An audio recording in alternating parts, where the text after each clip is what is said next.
Olá, muito boa noite, bem-vindos à nossa grande entrevista desta sexta-feira. Olha, novembro já está terminando. Nós, palmeirenses, estamos exultantes com a possibilidade de conquistarmos o nosso título, depois de que vergonha, italianada, 22 anos para dizer campeão. Mas está muito bom. Está muito bom porque me impressionou a quantidade de torcedores. A torcida está muito viva, crianças, adultos, velhos. A italianada, a colônia italiana é muito forte e o Palmeiras ganhou uma simpatia muito grande também da classe média. Agora, os corintianos não gostam da gente, parece que a recíproca é verdadeira, mas a gente convive bem, né? O Corinthians está mal, São Paulo está mal, nós estamos bem. Não viemos para falar de esporte, viemos para falar de vida, viemos para falar de reprodução assistida e nada melhor do que trazermos para cá um especialista. Esse distinto médico foi pioneiro aqui num procedimento em 1992, tipo fertilização in vitro, né, doutor?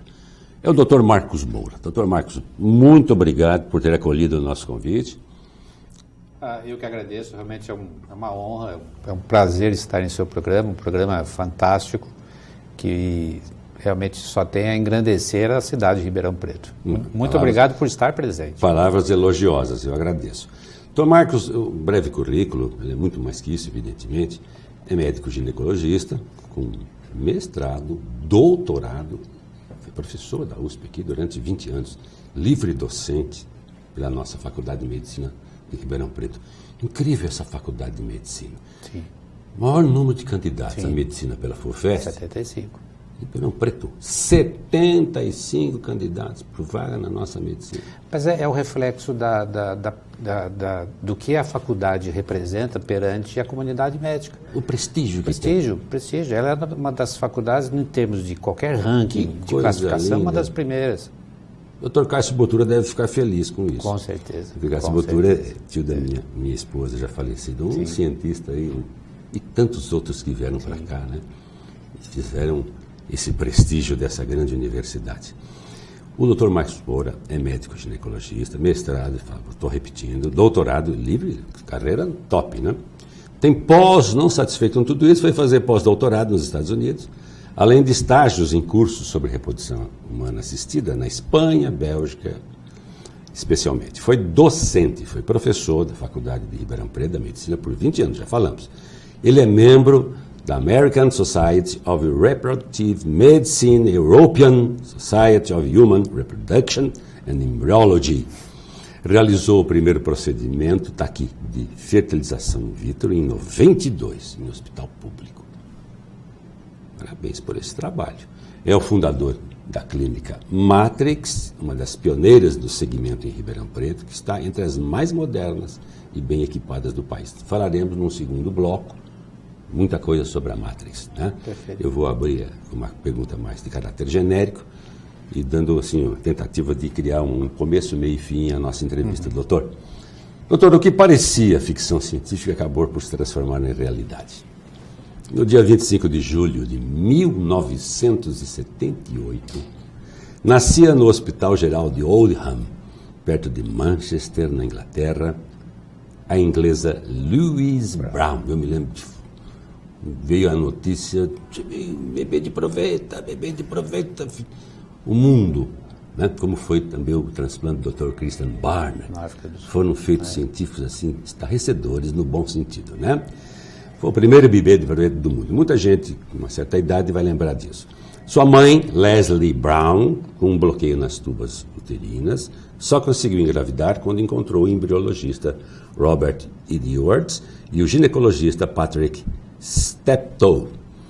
E no Brasil? No Brasil, no dia 7 de outubro de 1984, nascia Ana Paula Caldeira, pelas mãos do ginecologista famosíssimo, né, pioneiro na fertilização in vitro, que é o Dr. Milton Nakamura, referência internacional.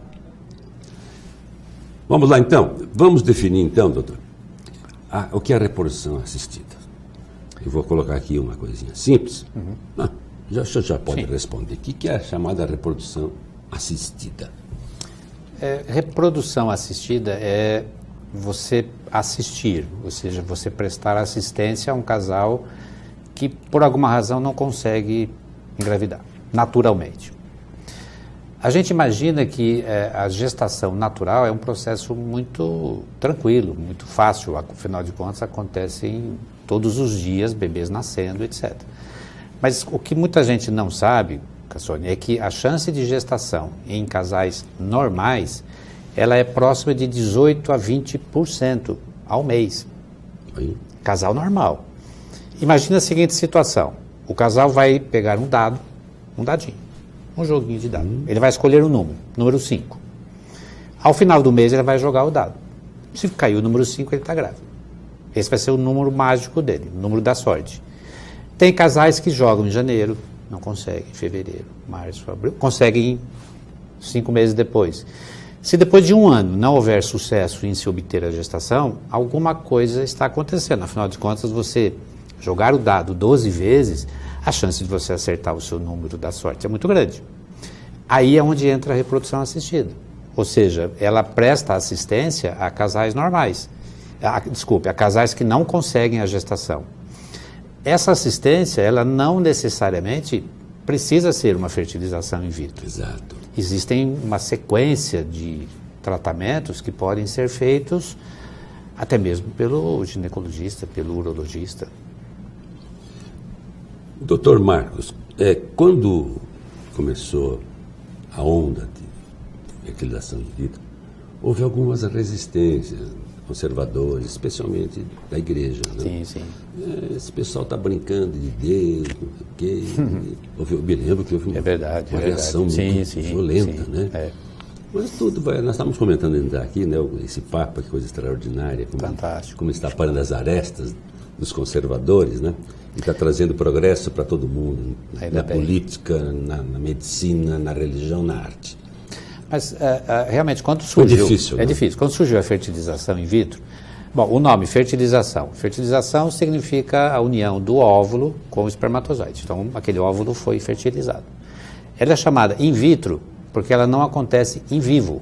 Laboratório. Em laboratório, exato. In vitro no em laboratório. Está, né? No laboratório. Existe um preconceito de uma artificialidade da fertilização. Olha aí. Mas isso não é verdade. O que a gente como médico e principalmente a equipe, ou seja, a gente não trabalha sozinho. Sim. A fertilização que o senhor citou em 92 é um trabalho de uma equipe. Então existe toda uma equipe médica, uma equipe de embriologistas, equipe de enfermagem que fazem com que o sistema funcione. O processo. Exato. Né? Então, no laboratório é onde acontece a fertilização. O que se faz no laboratório é uma imitação da realidade. O que o laboratório está substituindo é o que acontece na trompa.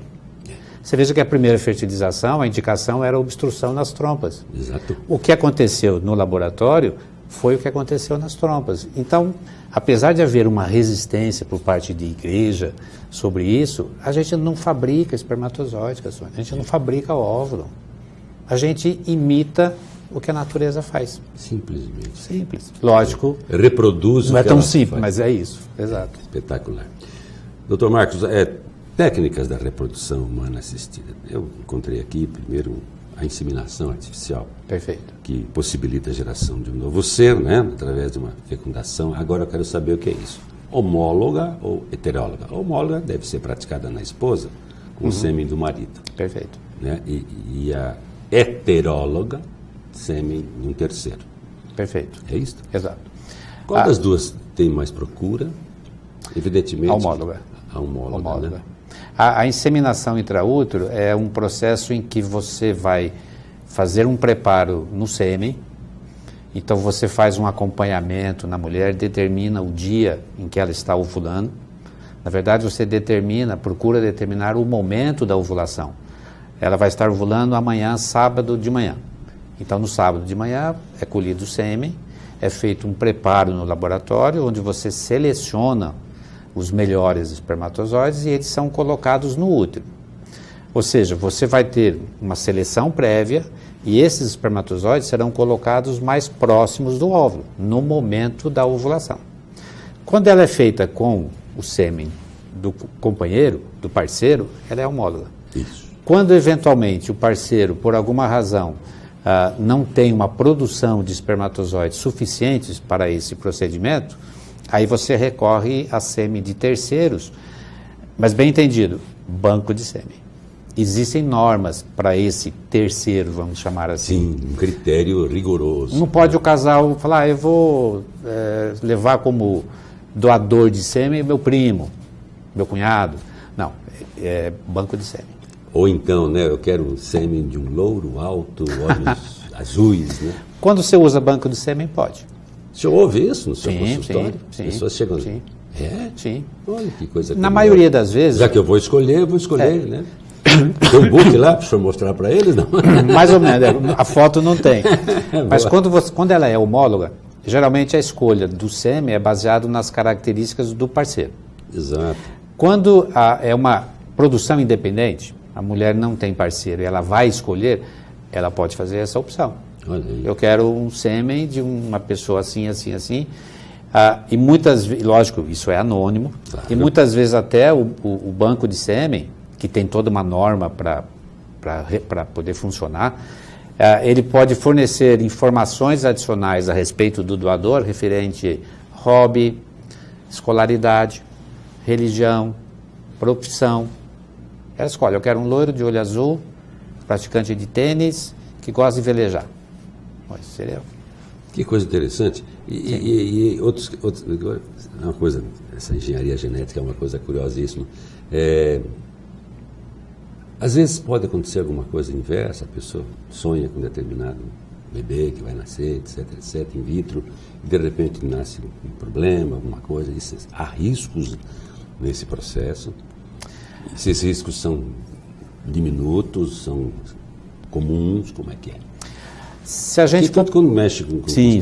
Tem um certo cuidado, um certo critério, né, doutor? Se a gente for pensar, Cassone, que no processo de fertilização, você vai tirar um óvulo, um espermatozoide, você vai mantê-lo numa incubadora. Você vai mantê-lo num ambiente que é diferente da trompa. É um ambiente que tem todas as características para ser próximo da trompa, mas não é igual. Quanto tempo ele pode permanecer incubado? O embrião, ele consegue se manter numa incubadora 5 dias, esse é o ideal. 6, existem relatos até de 8 dias, mas mais do que isso, não. Porque chega um determinado momento que esse embrião precisa de nutrientes. Exato. Aí ele precisa estar colado no útero para poder receber esses nutrientes. É um bichinho vivo mesmo, né? Porque ele vai se dividindo, ele usa os nutrientes dele e do meio. Mas chega um determinado momento que aquelas quantidades de células são insuficientes, a nutrição é insuficiente. Quem que determina a decisão nessas horas da escolha? É mais o homem ou é mais a mulher? A escolha do que se diz... Determinados procedimentos, quer dizer, um sêmen de um terceiro, por exemplo... Na verdade... Chegam a discutir, já vem questão fechada, alguém pede sugestão para o senhor? Sim, na verdade, a escolha do que fazer, ela depende de uma análise do casal. Então, existem determinadas situações em que ele pode fazer uma opção, por um método ou por outro. Exato. Mas, por exemplo, se você atende um casal em que o homem tem alterações graves no seu sêmen, ele tem que optar por um banco de sêmen. Às vezes o homem não tem espermatozoide, nem mesmo numa punção testicular. A opção é banco de sêmen. Se a mulher tem obstrução tubária bilateral, ela tem que fazer fertilização in vitro. Mas existem situações em que você pode fazer uma opção. Olha, você pode fazer tal método, sabendo de que existem diferenças nas taxas de sucesso. As taxas não são as mesmas. Né? Mas é importante sempre, quando você conversa com um casal, que você tenha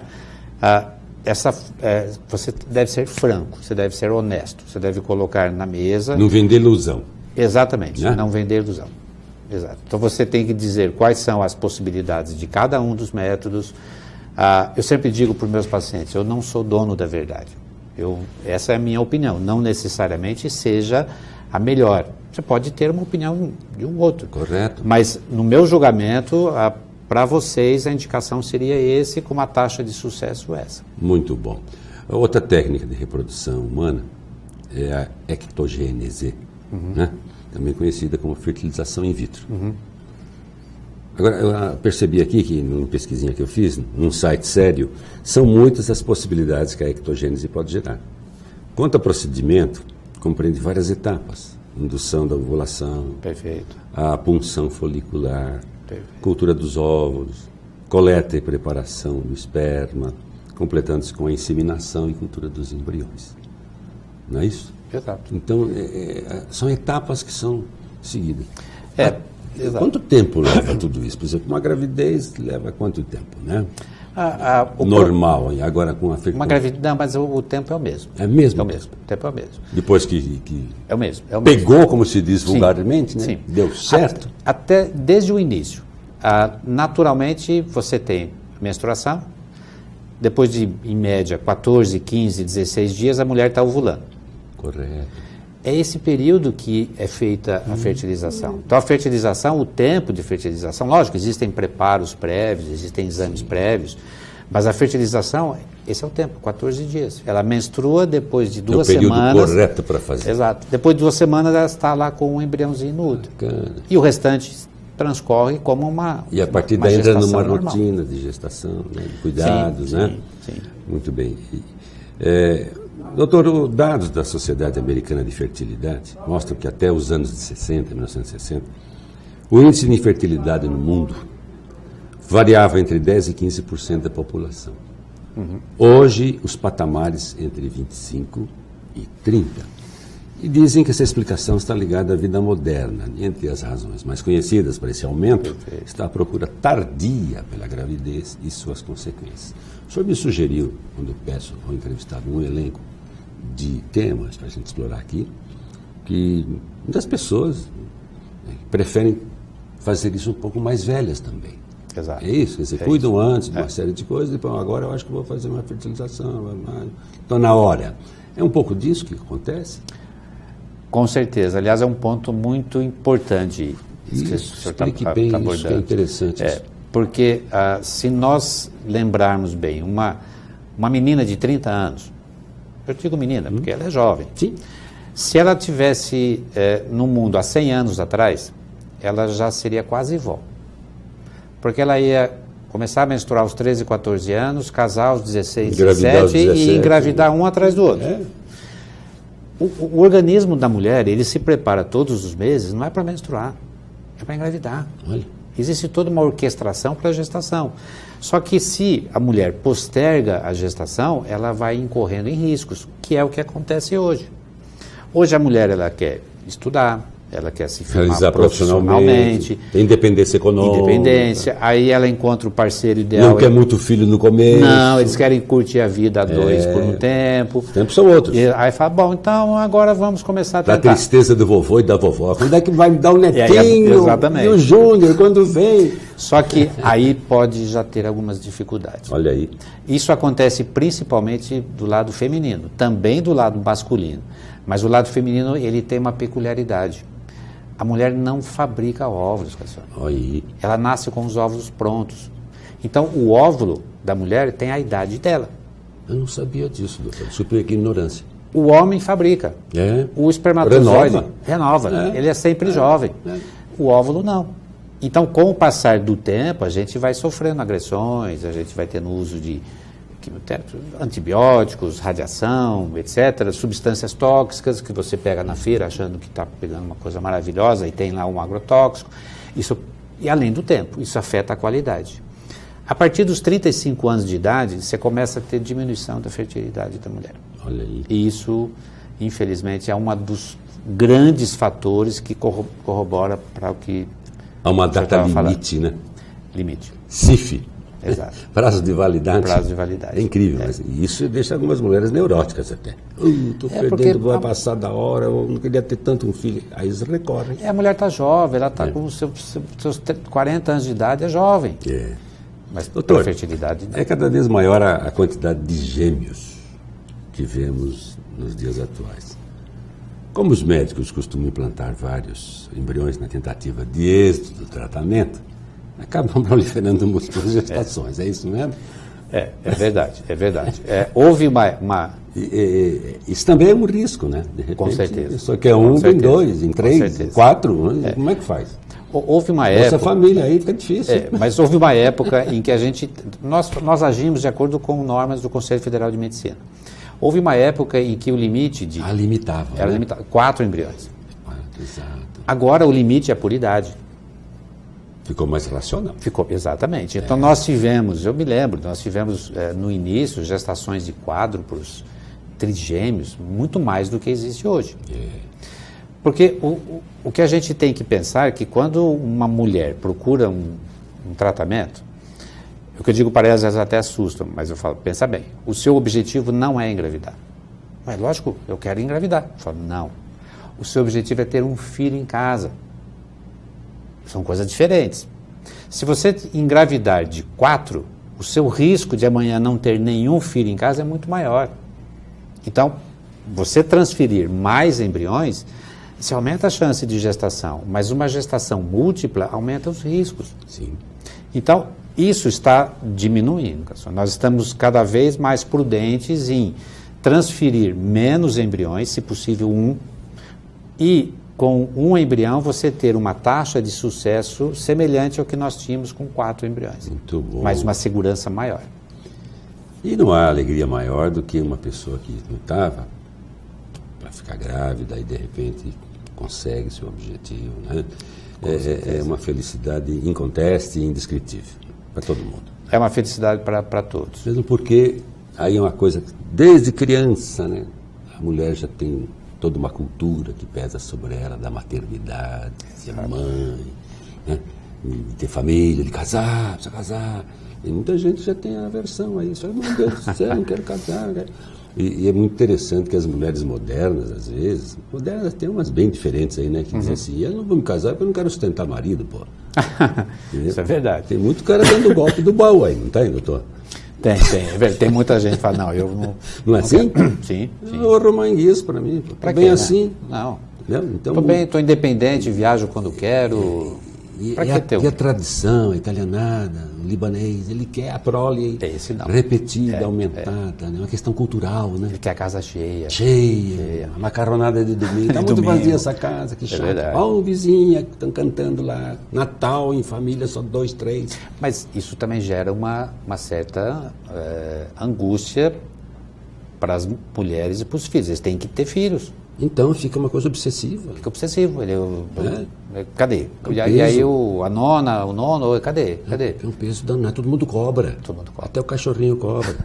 Mas é uma grande alegria e o sacrifício é compensado, né, doutor? Com certeza. Doutor, nós estamos aí com um pouquinho para fazer o intervalo, mas vamos iniciar a conversa, que é a razão de trazê-lo aqui, sobre a sua clínica, a Clínica Matrix, que está comemorando 16 anos, né, de 2000, com a reprodução assistida de mais de 2.000 bebês. O senhor contribuiu para aumentar a população mesmo, hein, doutor? Eu acho que isso é bom.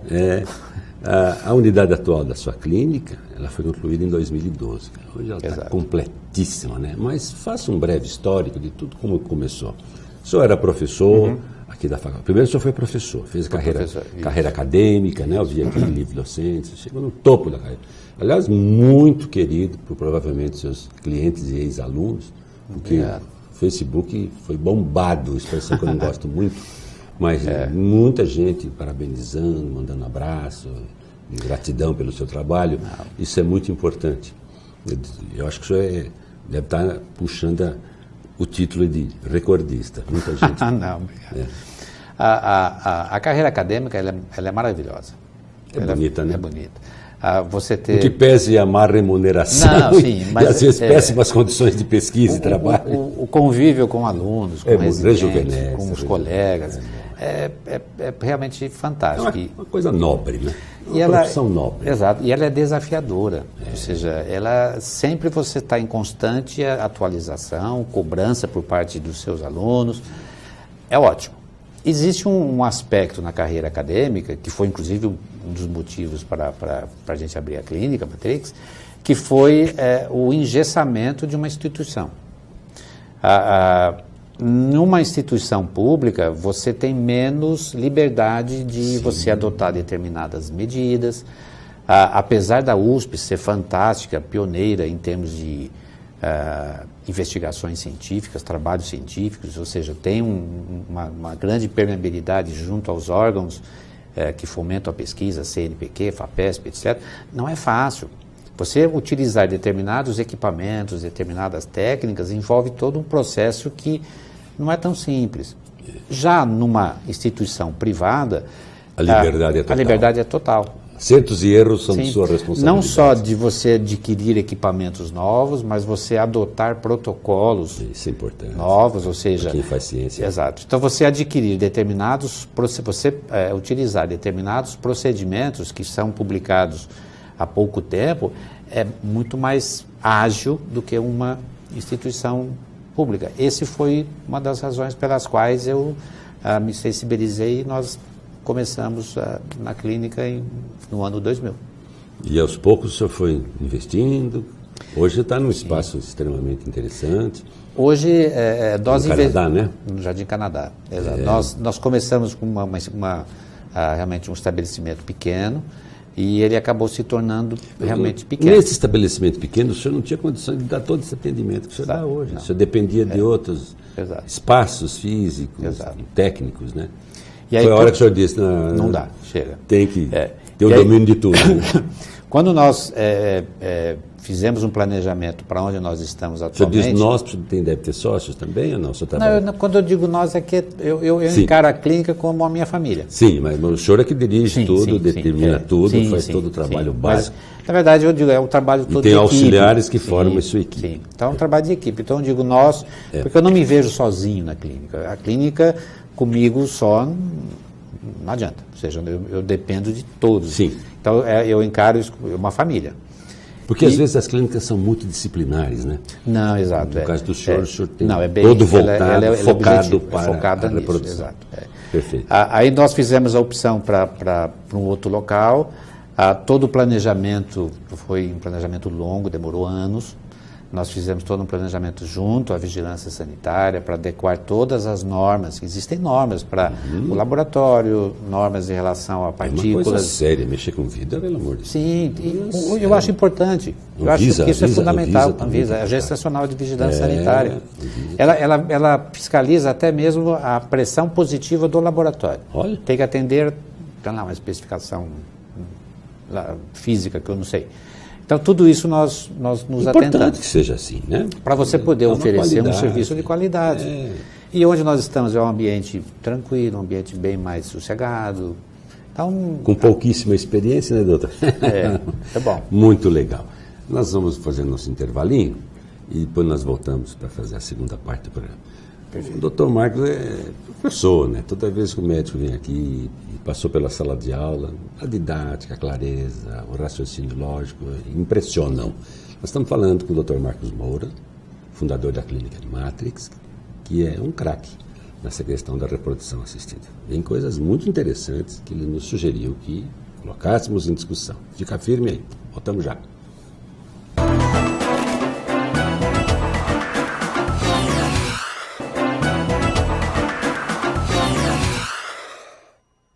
Voltamos para a segunda e última parte da nossa grande entrevista de hoje. Dr. Marcos Moura, da Clínica Matrix, um especialista na reprodução assistida, é o nosso convidado.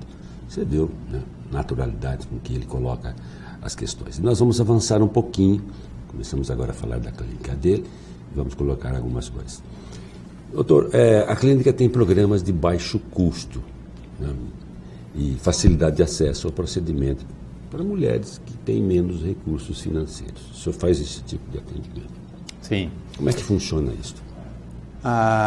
Apesar de a gente ter visto que, ao longo do tempo, os custos de um tratamento de fertilização diminuiu, ele ainda não é acessível a uma grande parcela da população. Quando a gente fala em custos, por exemplo, de uma cirurgia plástica, eu vou fazer uma cirurgia plástica se eu fosse um cirurgião plástico. O custo meu, Marcos, seria o custo do meu atendimento. Sim. Do que eu vou proceder ali no campo cirúrgico. Quando se trata de uma fertilização, existe um custo operacional muito alto, que é o laboratório. A parte de laboratório. A parte de laboratório. meio de cultivo, placa, Que catéter, dá todo o agulha. apoio ao seu trabalho. Exato, né? e que é fundamental para o procedimento. Esse custo é um custo elevado, são materiais que não são oriundos do Brasil, etc. Mas esses materiais, eles, ao longo do tempo, eles foram se tornando melhores, as taxas de gestação foram aumentando e nós conseguimos, ao longo do tempo, observar que o custo diminuiu. Mas existe um custo. O que a gente pretende lá na clínica é a gente oferecer para casais que tenham menos condições financeiras um custo mais baixo. Então, nós temos um programa Ser Mãe em que os casais se cadastram, é feita uma análise pelo nosso sistema financeiro das condições do casal e a gente tenta diminuir o custo máximo possível. Interessante isso. Para que seja possível o casal realizar tratamento. A gente oferece algumas alternativas para casais jovens que precisam fazer tratamento e que não têm condições. Se a mulher tiver uma opção de fazer uma doação de óvulos, o custo diminui mais ainda. Está aqui, pagamento de reprodução humana assistida com doação de óvulos. Doação é um processo fantástico. Doar é um ato de amor. Doação não tem preço. Sim, ainda mais qualquer coisa que a gente faça. Qualquer coisa, qualquer tipo de doação. É uma atitude de uma beleza, né? É uma sensibilidade impressionante. Nesse aspecto, a raça humana está de parabéns. É o lado humano, do ser humano. Do ser humano, o lado bom, exato. Então, a gente tenta, para esses casais, estimular uma doação para que ela possa ajudar outros casais que, por alguma razão, não têm óvulo. Não existe, Cassone, banco de óvulo.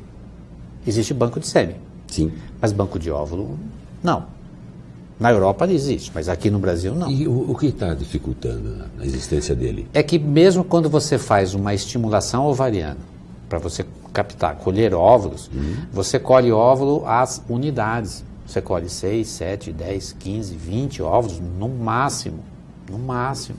Então não é uma quantidade que você fala, eu vou guardar, porque diferente de um homem. O homem numa ejaculação, ele tem 200 milhões de espermatozoides. É uma coisa absurda. E ele pode obter esses espermatozoides toda semana, todo mês. A mulher qualquer instante. Qualquer instante. Eu digo que o óvulo, ele é uma estrutura, ele é uma célula muito valiosa. É difícil de você conseguir. Olha aí. Então, para que haja uma doação de óvulos, esses óvulos, eles preferencialmente são utilizados a fresco. Então, a mulher faz um tratamento, ela utiliza óvulos para ela e ela doa para quem está precisando. Muito bacana. O senhor insiste também que a gente levante a questão da preservação da fertilidade, tanto masculina quanto feminina. Por que é tão importante isso, doutor? Exatamente naquele aspecto que nós falamos anteriormente, principalmente voltado à mulher. A mulher, ela vai estudar, vai se formar profissionalmente, está lá nos seus 30, 33, 34 anos, ela não vê uma perspectiva futura, nem em termos de parceiro e nem mesmo em termos de ser mãe, só que os óvulos dela estão envelhecendo. Então essa seria uma situação em que valeria a pena ela pensar em preservar os óvulos naquele momento, porque os seus óvulos preservados aos 32 anos de idade, com certeza são melhores do que os óvulos aos 42. Então ela pode preservar. Ela vai, colhe os óvulos e congela, guarda, para serem utilizados no futuro. Esses óvulos não vão perder qualidade, eles vão continuar jovens. A mulher vai fazer um procedimento cirúrgico com o risco dela perder os ovários. Ela pode também preservar os óvulos antes disso. Ela tem um CA de mama, precisa fazer uma quimioterapia, em que as chances de a quimioterapia agredir os seus óvulos e amanhã ela não ter nenhum é grande, preserve os óvulos previamente. O homem tem alguma alteração, principalmente de câncer de testículo, em que ele pode também necessitar amanhã de um tratamento quimioterápico, preserve seus espermatozoides. Então a preservação tanto de óvulo como de espermatozoide são procedimentos preventivos, para que amanhã, caso eles queiram utilizar, sejam óvulos ou espermatozoides, eles estejam disponíveis na clínica. Interessante isso. E com reprodução assistida com sêmen doado? Uhum. A reprodução assistida com sêmen doado é um procedimento semelhante ao procedimento que você utiliza com sêmen a fresco, com o sêmen do parceiro. Sim. É feita toda uma seleção prévia, ou seja, o casal ou mesmo a mulher, se ela não tiver parceiro, em que ela faz a escolha das características do doador de sêmen junto a banco de sêmens credenciados. Já me perguntaram, você tem espermatozoide para doar na clínica? Não, eu não tenho. Quem tem são bancos de sêmens específicos, porque existe toda uma preparação em volta disso. Ou seja, o doador ele tem que preencher uma série de requisitos, uma série de exames, tem uma questão também geográfica, ou seja, determinado sêmen que veio para a região de Ribeirão Preto e que gerou um descendente, esse sêmen não vem mais. Ele vai para outro, mas aqui não. Então, todo esse controle é feito junto ao banco de sêmen com o contato da mulher junto ao banco. Perfeito. Essa questão é quase que inevitável, acha meio estranho. A chamada doação temporária do útero ou gestação de substituição, no popular, barriga de aluguel. Em alguns países onde essa técnica é admitida, essa terminologia barriga de aluguel não é muito aceita, não. Ela é criticada porque a utilização do método deve ser gratuita. Perfeito. Gratuita, sem qualquer contraprestação financeira. Doutor, a gente percebe que tem gente que cobra para alugar sua barriga, uma coisa. Mas isso não é permitido, Casal. Não é permitido. Mas não tem aí, tem tanta coisa estranha. Não, isso sempre existe. Na crônica policial isso aparece. Eu já tive... É crime, né? Não pode. Tipicado como crime. Eu já tive oferta de barriga de aluguel por e-mail, oferta de vender óvulos. Aí. Isso é ganhar dinheiro. Em alguns países isso é permitido, mas aqui no Brasil não. Aqui a barriga de aluguel ela envolve uma questão muito séria, que é o fato de que a mulher que vai engravidar, vai gestar e depois vai parir, dar à luz a esse menino, ela vai doar esse menino para a mãe biológica.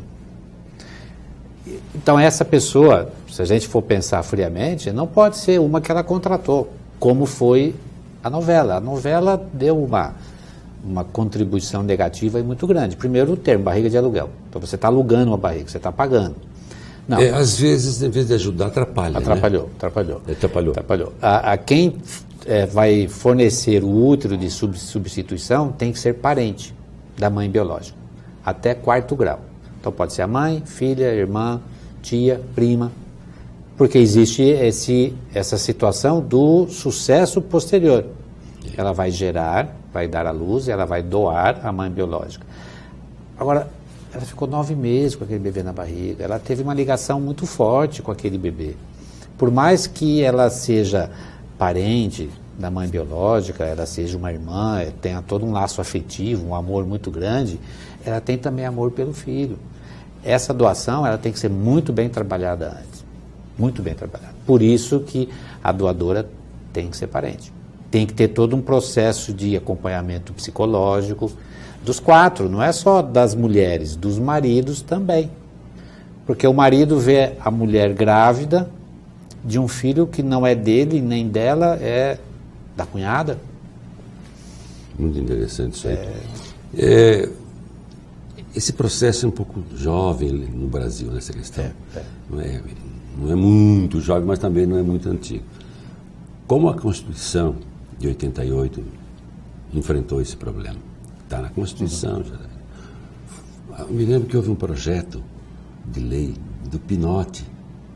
Pinotti. Em 2003. E parece que foi aprovado, e a partir daí, 2003, a coisa começou a melhorar e parece que hoje está, acho que no artigo 227, uma coisa assim. De permitir isso. Isso. Porque não havia legislação a respeito, feito, lembra disso? Exato. Tanto é que... É uma coisa assim meio estranha. Parece que isso até se modernizou nos últimos tempos, mas quando a mãe dá à luz, Aliás, antes disso, já existe uma indicação para que ela procure uma assistência jurídica. Isso. Para que isso já seja fundamentado antes. É questão de herança futura. Sim, tudo isso. É necessário que o médico, a clínica que fez o procedimento, forneça subsídios para o juiz, para realmente dizer, olha, aconteceu isso, porque essa criança, ao nascer, ela não vai ser registrada no nome da mãe que pariu, que deu à luz. Olha aí. Ela já é registrada diretamente no nome da mãe biológica. Então existe toda uma papelada, não sei qual burocracia que já é discutido previamente, para que isso aconteça naturalmente. E quando a pessoa vai lá procurar o seu serviço, sua especialização, já está preocupada com isso, evidentemente. Já foi ver isso ou deixa para ver depois? Normalmente eu já oriento, caso haja você já cuidou disso. Não só essa parte jurídica, como também a parte do acompanhamento psicológico. E isso também tem uma conotação, hoje, isso é a coisa mais nova, em casais homoafetivos. Que hoje o casal homoafetivo, as duas mulheres, as duas podem ser as duas mães do bebê. Tá vendo? Você pode, por exemplo, fazer um tratamento num casal de duas mulheres, você tirar o óvulo da mulher A, fertilizar logicamente com um sêmen de banco de sêmen e transferir esse embrião para a mulher B. Então a mulher B vai dar à luz a um filho que biologicamente é da A. Então, do ponto de vista biológico, a mãe é A. Do ponto de vista legal, quem dá à luz é a mãe, então a mãe é B. Então ela tem duas mães. E as implicações disso, doutor? Porque essa gente deve enfrentar muito preconceito. Né? O brasileiro é meio conservador, machista. Sim. Né? Resiste muitas coisas. O senhor tem algum caso desse assim? Tem alguns. Alguns, sim. O que a gente observa e o senhor acha que isso tende a ser aceito com naturalidade? Porque ainda há uma certa resistência de opinião pública. A resistência existe, ela ainda existe, mas isso está mudando gradativamente do lado positivo. Então, explique bem isso, que é importante. Ou seja, antigamente a gente tinha um conceito que família era o pai, a mãe, os filhos e acabou. Nem adoção, você diz. Não, nem adoção. Nem adoção, me lembro disso. É estranho aqui, não venda não, deixa quieto.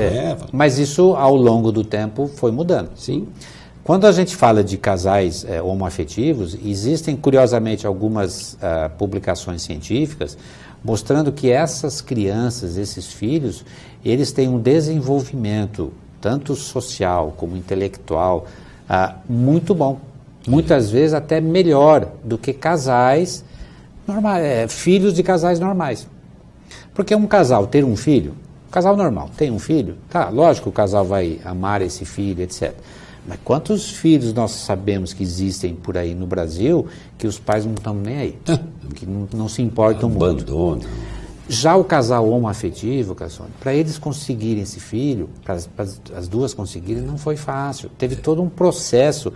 É um casal, é um filho muito desejado. Do amor deve ser bem muito maior. Desejado. Então, o amor, a dedicação que eles dão a esses filhos é recompensador. E a superação dos preconceitos. A superação, acho que vai vir cada vez mais com o tempo. Isso é muito interessante.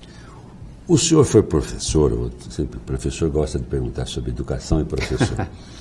O senhor foi professor na nossa USP, Medicina, por 20 anos. O senhor não tem saudade da sala de aula? Bastante. Sala de aula é muito encorajadora. É muito gostoso você transmitir conhecimentos. Eu digo que todas as vezes que eu dava uma aula, eu estava aprendendo. Então, ao mesmo tempo que eu quero que meus alunos aprendam, a gente aprende com eles também. Então, alguém já disse que o professor não é aquele só que ensina, também aprende, né? Aquele que aprende, a gente aprende bastante. Uma reflexão que corre aí até no Facebook. E o grande orgulho de um professor é ele ver um aluno que superou, que cresceu. O resultado é bom. O resultado é bom, e se ele for melhor do que mim, ótimo, melhor ainda. Ou seja, eu contribuí para isso. Então, a sala de aula ela é fantástica. O senhor lecionava qual disciplina? Qual departamento? No departamento, a gente tinha, como existem hoje, as frações. Então, existe a área, ela é bem segmentada. Dentro da ginecologia e obstetrícia, você tem a área relacionada a câncer. Então, você tem os professores de câncer. A área relacionada à obstetrícia de alto risco, a área relacionada à cirurgia e a área relacionada à reprodução. Então, a minha participação era muito maior na parte de reprodução do que na ginecologia geral. Lógico, todos também participam da ginecologia geral, mas era muito mais voltada a essa parte de reprodução humana, que nós estamos falando de fertilização, mas a reprodução ela é tem muitas coisas a mais. A parte hormonal, você fazer uma avaliação adequada do ponto de vista endócrino da mulher, a ação das medicações, que tratamento prévio ela precisa fazer, que tipo de investigação prévia. Então é isso que a gente acabava se dedicando, não só em termos de sala de aula, mas também relacionados à pesquisa. Não tenha dúvida. Qual foi o grande salto que aconteceu cientificamente nessa sua área de atuação? Dos primeiros ensaios de tentativas com a modernidade do processo?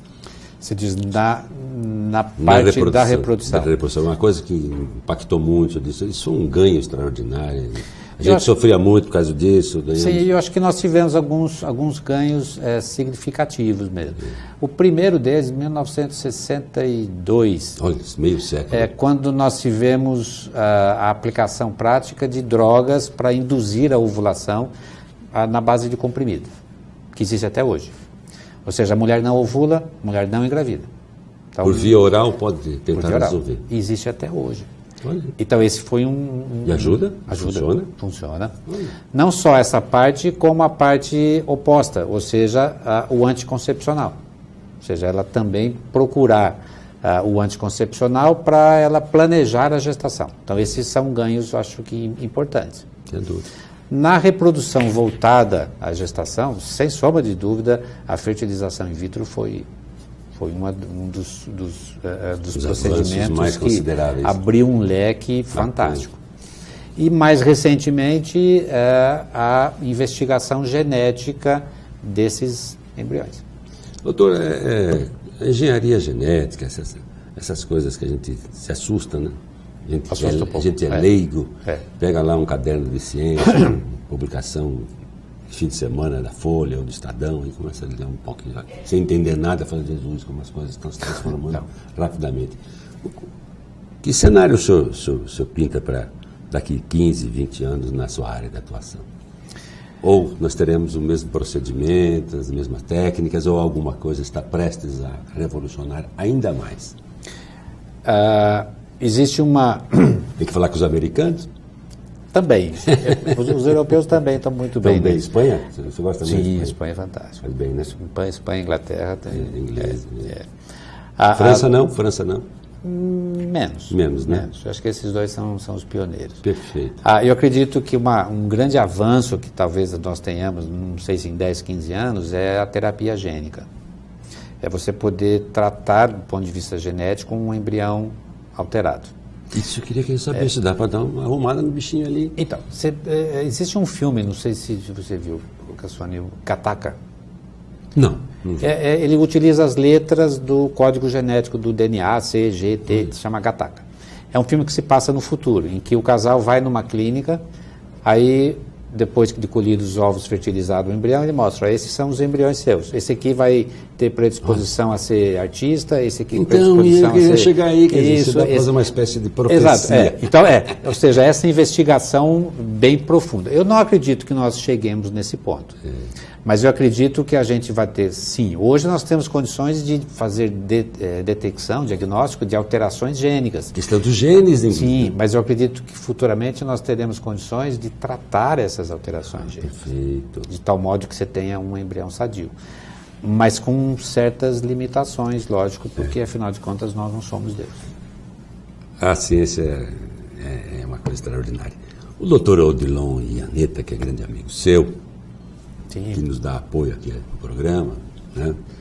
É um dos nossos apoiadores, ele pediu para o senhor não se esquecer de falar sobre sua paixão, que é um danado de um Fusca, que ele chama de Fusca do coração. Que raio de Fusca é esse, doutor? Eu sempre gostei de andar de moto, Moto? Moto. Eu sou da época que andava de moto sem capacete. Não. Aquele vento, aquela Nunca coisa. teve uma fraturinha exposta, não? Exposta não, mas eu tive uma fratura de dedo. Isso eu tive, sim. Mas eu andei Hoje andar de moto em Ribeirão é sim, suicídio, hein? É perigoso. Hein? Eu tenho uma doença que é uma espondilite, eu tenho limitação na minha coluna, movimentação, equilíbrio. Então, há 6, 7 anos eu não consegui mais, parei, eu não consigo andar de moto. Mas aquela vontade ainda tinha.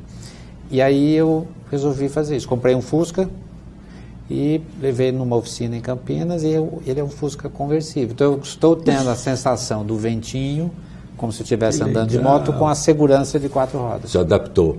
E que ano que ele é? 79. 79. É Fusquinha, 1300. Eu adoro aquele barulhinho. Aprendi a dirigir num Fusca. Eu sou um apaixonado pelo Fusca. E o meu Fusca, então... É muito bom. Doutor Marcos Moura, foi delicioso conversar com você, foi bom. Acho que muita gente precisava ouvir isso. Clareza no que o senhor expõe, essas coisas todas. Eu fiquei muito satisfeito com essa entrevista, gostei muito. Tomara que o senhor tenha tido as questões pertinentes ao seu mais importante trabalho. Olha, Cassone, eu que agradeço, foi uma oportunidade ímpar, realmente é uma honra estar aqui no seu programa falando sobre um tema apaixonante que é a reprodução. E como? São procedimentos, situações que estão se desenvolvendo bastante, existem N alternativas. Eu queria deixar um recado para quem está nos ouvindo. Isso. Que não espere muito tempo. Se você está querendo ter um filho, se você, depois de 1 ano de tentativas, não consiga, procure o seu médico.